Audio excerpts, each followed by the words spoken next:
जय माता दी। प्रेम से बोलिए संतोषी माता की जय। आज शुक्रवार के पावन दिन आप सुनिए माता संतोषी की पावन व्रत कथा।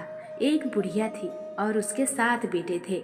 6 बेटे कमाने वाले थे और एक बेटा सीधा साधा और काम में कम रुचि देने वाला था। बुढ़िया माँ 6 पुत्रों की रसोई बनाती, उन्हें प्रेम से भोजन कराती और पीछे से जो कुछ भी बचता वह 7वें पुत्र को दे दिया करती।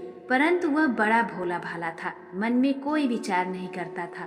एक दिन वह अपनी पत्नी से बोला, देखो मेरी माता का मुझ पर कितना प्रेम है। पत्नी ने शांत भाव से कहा, क्यों नहीं, सबका बचा हुआ तुम्हें जो खिलाती है। वह बोला, ऐसा भी हो सकता है क्या? जब तक मैं अपनी आंखों से न देख लूं, मान नहीं सकता। पत्नी मुस्कुराकर बोली, देख लोगे तब तो मानोगे। कुछ दिन बाद बड़ा त्योहार आया। घर में 7 प्रकार के व्यंजन और चूरमा के लड्डू बनाए गए।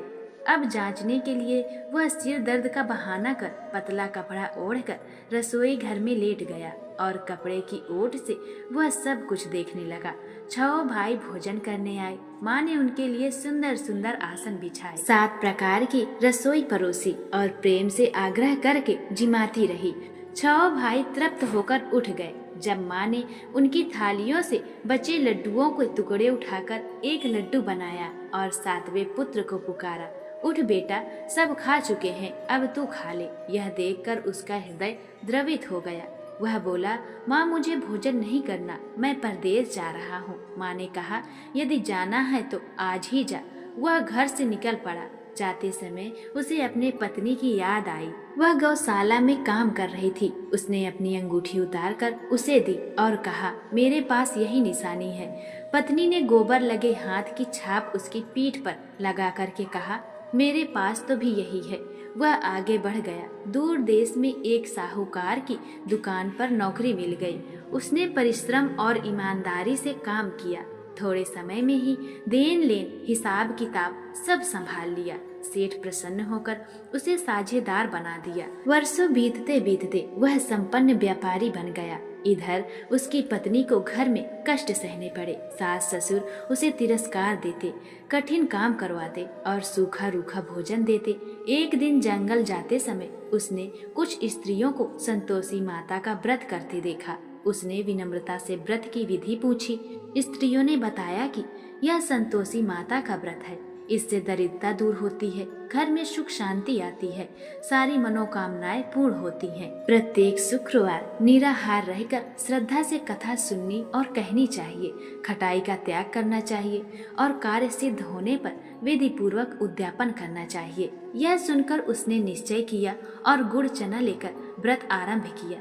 वह मंदिर जाकर विनती करने लगी, हे माता, मैं अज्ञानी हूँ, मैं दुखी हूँ, मेरी रक्षा करो। माता को दया आ गई उस पर। कुछ ही समय में उसके पति का पत्र और धन आया। वह प्रसन्न हुई, पर उसका मन केवल अपने पति के दर्शन चाहते थे। माता ने स्वप्न में उसके पति को स्मरण कराया और कहा कि वह माता का नाम लेकर दीपक जलाए और दुकान पर बैठे। ऐसा ही हुआ और उसका सारा देन लेन सहज पूर्ण हो गया। वह घर लौटने को तैयार हुआ।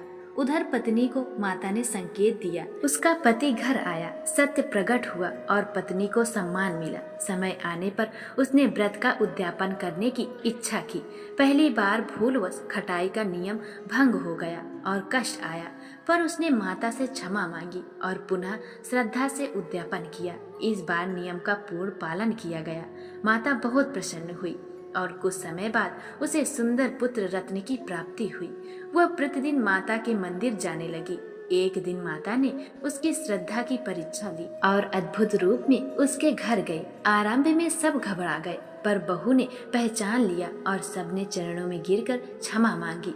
माता ने सबको आशीर्वाद दिया और कहा, जो भी श्रद्धा से यह व्रत करेगा और कथा सुनेगा, उसके मनोरथ पूर्ण होंगे। प्रेम से बोलिए संतोषी माता की जय। यदि आपको यह पावन कथा पसंद आई हो तो भक्ति भाव से इसे आगे साझा करें और संतोषी माता की जय अवश्य लिखें।